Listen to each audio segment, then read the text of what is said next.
इकडे या सगळ्यांनी गप्प बसायचा.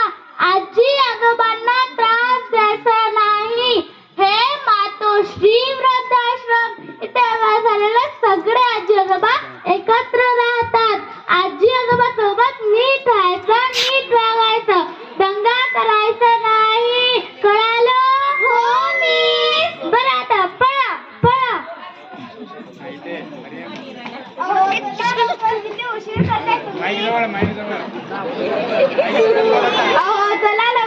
उशीर करताय तुम्ही?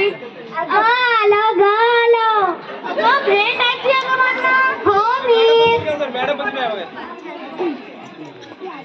अगं बाई किती गोड. थांब तुझ्यासाठी गंमत आणली आहे. बघू बघू. तुझ्यासाठी नाही हा. अच्छा काल मी मागितले तर म्हणलीस की लाडू संपले. मग मला माहित होतं ना आज 7 तारीख आहे. दर महिन्यातल्या 7 तारखेला सुनीता येथील लेकरांना घेऊन त्यांच्यासाठी जपून ठेवले होते. धर बाळा.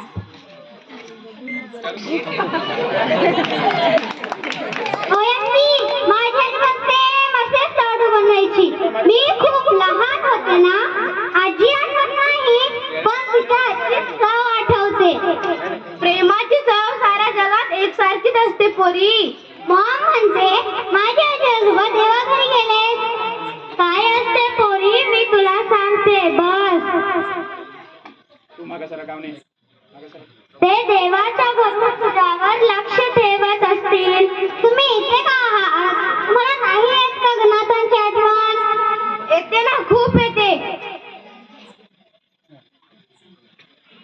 सुनीता दर महिन्याला 7 तारीख येते आणि तू आम्हाला असे गोड गोड पाहुणे भेटायला देणतेस. म्हणूनच जगतोय बघा मी, नाहीतर केव्हा. गप्प बसा. आधी मीच जाणार. अजिबात नाही. आपलं काय ठरलं? आधी मी जाणार. आपलं काय ठरलं होतं? माझं वर बोलणं झालंय. आधी मीच जाणार. माझं पण वर बोलणं झालं. आधी मी जाणार. आजी आजोबा तुम्ही लहान आहात का? हे पाहुणे का समजतील तुम्हाला? हे तर आजी आजोबा भांडण करताय. हा सुनीता मी सांगते तुला. कधी भांडण कधी रुस्सा.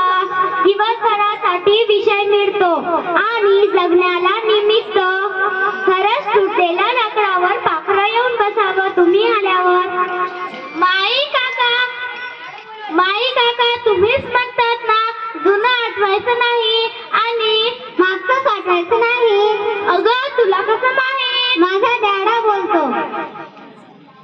कुठे राहतेस पोरी? घरात गणपती आहे ना त्यांच्या समोर घर आहे. तुझं नाव काय पूर्ण? आसावरी संदीप पाडळकर. तुझं डॅडाचं पूर्ण नाव काय? संदीप श्रीकृष्ण पाडळकर. श्रीकृष्ण पाडळकर. सवा आजी आजी.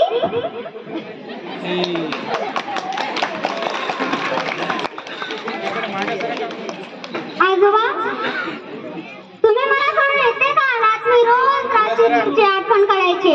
संध्याकाळी सोसायटीच्या मंदिरात सगळ्यांचे आजी आजोबा यायचे. फक्त तुम्हीच नव्हते. आम्ही घर नाही सोडलं ग पोरी सरस्वती. ते काही नाही. तुम्ही आत्ता चला माझ्यासोबत. आपण आपल्या घरी जाऊ. नाही बाळ तू जा आणि आम्हाला इथेच भेटायला येत जा. तुम्ही येताय की नाही? नाही तर मीच इथे थांबते.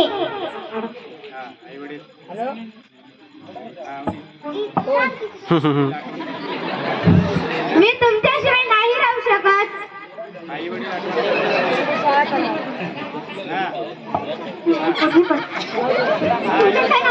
ते तुमच्याशिवाय नाही राहू शकत.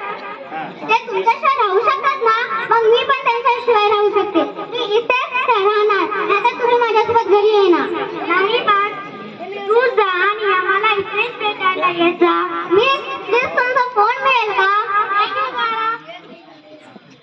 हॅलो दादा तूच बोलतोस ना रे? खोटं बोलले की देवबाप्पा कान कापतात. तू तर माझ्याशी खूप मोठं खोटं बोललास. मी देवबाप्पाला सांगेन की माझ्या मम्मी डॅडाचे कान नको कापू. आई वडील वृद्धाश्रमात आणि मुलं पाळणा घरात ठेवून